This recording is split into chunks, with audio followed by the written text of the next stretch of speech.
Yo, halo! Kali ini ada sebuah handphone dengan spek yang bisa dibilang tinggi, tapi dengan ukuran bodi yang beneran mungil. Ya, jadi ini adalah Unihertz Jelly Star. Sebelumnya saya udah pernah bahas ya yang Jelly 2E. Tapi yang ini lebih gokil lagi loh. Dari boxnya aja udah lebih niat nih. Bling-bling gitu. Oke, nggak usah makin dilamain, langsung aja di unboxing. Di dalamnya, pertama ada tempat yang isinya SIM ejector, buku panduan, kartu garansi, dan screen protector. Habis itu ada unit handphonenya, ditaruh dulu, terus dapat charger nih, yang outputnya 5V 1,5 ampere. Colokannya masih yang gepeng gini. Lanjut, dapat kabel data yang udah USB Type-C, yang bentuk L kayak gini. Dan dapat strap atau gantungan gitu. Bahannya ini bagus ya. Udah, nggak ada apa-apa lagi. Jadi itulah isi box dari Unihertz Jelly Star. Lanjut, cek unitnya. Wih, kelihatannya cakep juga nih. Di bagian depan ini ada layar 3 inch, terus di atasnya ada sensor, earpiece, kamera, dan lampu indikator. Kalau di bawahnya ada tombol kapasitif, back, home, dan recent app. Untuk bagian sisi kanannya ada tombol power, tombol multifunction, lubang Type-C, dan SIM tray. Yang modelnya kayak gini, masih yang hybrid ya. Tapi ya udahlah, setidaknya masih bisa dual SIM. Terus di sisi bawah ada lubang speaker dan mikrofon. Di sisi kiri ada tombol pengatur volume. Kalau di sisi atasnya ada lubang jack audio, mikrofon, dan infrared blaster. Untuk bagian belakangnya, di sini ada stiker keterangan email bla bla bla yang nutupin. Jadi dikeletek aja. Nah, kan kelihatan kerennya kalau kayak gini. Di sini ada kamera, lampu flash, fingerprint scanner, tulisan Unihertz. Nah, ini yang kayak huruf U dan O bisa nyala-nyala. Jadi lampu gitu ya, ntar dicoba deh. By the way, ini saya dapat yang warna biru, ada juga yang warna merah. Tapi yang menariknya, untuk back covernya ini agak transparan gitu ya. Jadi kelihatan tuh beberapa komponen dan fleksibelnya. Ini cakep sih dibandingkan sama handphone-handphone kecil yang pernah saya cobain. Oke, coba dinyalain, semoga bisa nyala. Yes, nyala!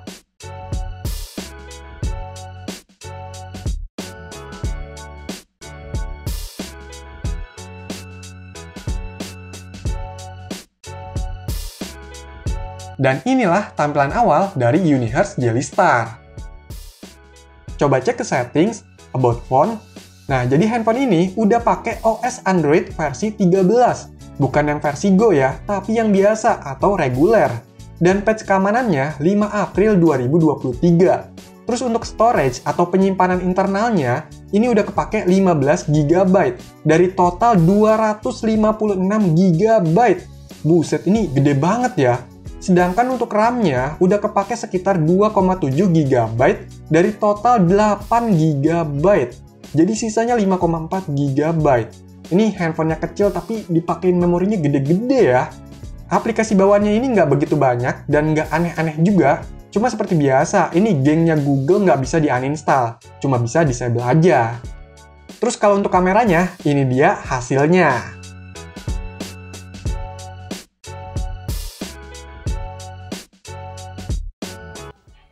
Oke, jadi ini adalah hasil perekaman dari Unihertz Jelly Star.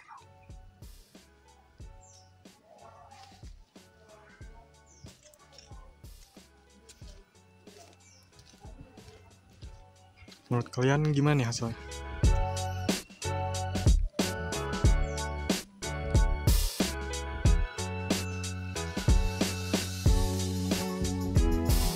Jelly Star ini memang lanjutan dari lini handphone-handphone kecilnya Unihertz. Kalau yang Jelly 2E itu versi hematnya dari Jelly 2. Nah, yang Jelly Star ini merupakan seri upgrade-nya. Ini masih anget-anget loh, rilis di bulan Mei 2023. Dan untuk harganya bisa langsung cek aja ya lewat link yang ada di deskripsi. Soalnya pas video ini dibuat masih belum ada harga tetapnya. Jadi siapa tahu lagi ada potongan atau promo dari toko resminya di luar negeri. By the way, makasih banyak nih buat Unihertz yang udah kasih sampel gratis buat cobain handphone ini. Lanjut, untuk ukurannya, ini beneran kecil, tapi tebel banget. Ya walaupun tebel, tapi pas dipegang sih masih kerasa enak-enak aja ya, kalau ukurannya sekecil ini. Sebenarnya masih lumayan solid juga nih untuk build quality-nya. Cuma di bagian tombol ini, kenapa masih kerasa kendor gitu ya, kayak sebelumnya? Memang dari bentuknya itu nggak jauh beda sih sama Jelly 2E, cuma lebih tebel aja.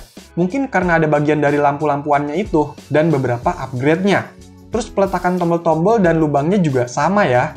Tapi untuk spesifikasinya, Jelly Star ini naik drastis. Dia menggunakan chipset MediaTek G99 dengan RAM 8GB dan internal 256GB. GPU-nya Mali G57MC2, layarnya 3 inch 480x854, jaringannya 4G dual SIM, baterainya 2000 mAh, dan menggunakan OS Android 13. Dengan bodi sekecil ini, dijejelin spek segitu emang kerasa gokil ya performanya. Saya coba benchmark pakai Antutu, dapat skornya sekitar 330 ribuan. Tapi belum cukup di situ, karena handphone ini bisa ditambah RAM 2 kali lipat, jadi saya coba benchmark lagi, dan dapat skor sampai 420 ribuan. Terus kalau dites pakai Geekbench 6, itu dapat 729 untuk single core, dan 2032 multi-core-nya. Saya juga tes nih untuk kecepatan storage-nya. Itu dapat speed read sekitar 1000 MB per second dan write-nya 860 MB per second. Ini udah termasuk kenceng ya karena pakai UFS 2.2. Terus untuk sensornya udah lumayan loh. Gyroscope ada, magnetic ada, fingerprint ada, ear blaster ada, lumayan buat remote alat-alat elektronik. Bahkan untuk NFC-nya aja udah ada loh. Dan ada nih fitur yang bikin menarik, yaitu lampu belakangnya ini yang bisa nyala-nyala gitu. Jadi mirip-mirip kayak Nothing Phone ya, tapi versi mininya. Lampunya ini cuma bisa nyala mati aja, nggak bisa gerak-gerak gitu. Ini bisa di-set buat notifikasi, telepon masuk, visualisasi musik, dan tanda pas ngecharge. Terus bisa disesuaikan juga cahayanya, mau redup atau terang banget. Di bagian depan juga ada lampunya nih, tapi cuma indikator aja, setitik. Kalau lihat ukurannya sekecil ini, warnanya yang kayak gini dan bisa nyala-nyala, berasa kayak mainan gitu ya. Ya memang kalau di handphone dengan ukuran umum, beberapa hal itu udah biasa. Tapi sekelas handphone sekecil ini udah mantep banget bisa dijejelin segitu. Buat kebutuhan biasa macam sosmed, ini udah lancar banget. Cuma emang ngetiknya aja yang jadi kurang lancar. Soalnya kekecilan dan bikin salah pencet kan. Tapi ya bisa diakalin pakai voice typing. Kalau buat scroll-scroll di TikTok, Instagram, Facebook, atau toko online, bisa lancar cuy. Jangankan buat jalanin aplikasi, buat main game aja ini kuat. Cuma apakah kitanya bakalan kuat main game lama-lama dengan layar sekecil ini?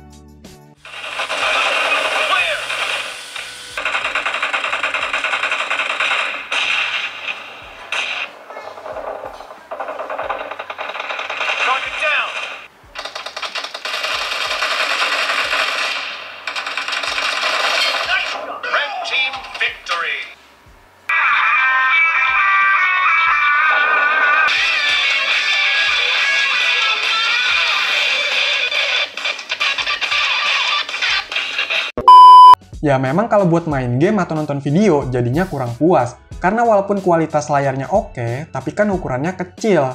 Tapi kalau untuk suara speakernya, ini kenceng dan lumayan bagus loh.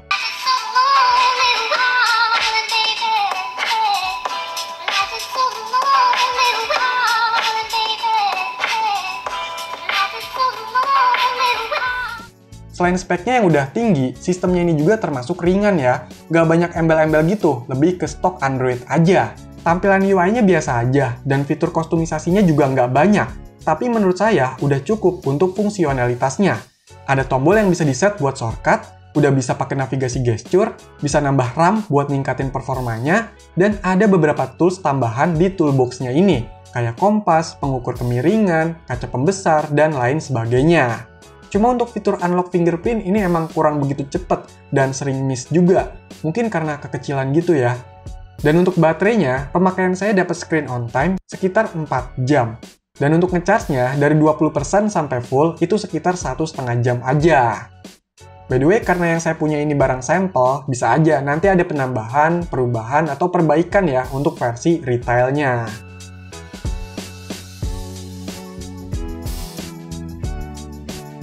Unihertz Jelly Star ini memang handphone model mini yang desainnya menarik, versi OS-nya yang baru, fitur yang cukup banyak, dan spesifikasi yang tinggi.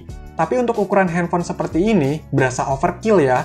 Soalnya handphone mini gini kan biasanya nggak dijadikan handphone utama. Dan kebutuhannya juga yang nggak begitu berat. agak mubazir aja gitu. Jadi lebih banyak makan resource dan harganya juga bisa jadi lebih mahal kan? Ya ukurannya yang kecil gini memang bisa dijadikan kelebihan juga bagi orang-orang yang emang butuh handphone mini tapi dengan performa yang mantap. Dan buat koleksi pun nambah menarik nih, ada lampu-lampuannya. Oke, jadi itulah handphone kecil tapi speknya gokil, yaitu Unihertz Jelly Star. Silahkan dikomentarin, like, share, dan subscribe channel ini. Terima kasih.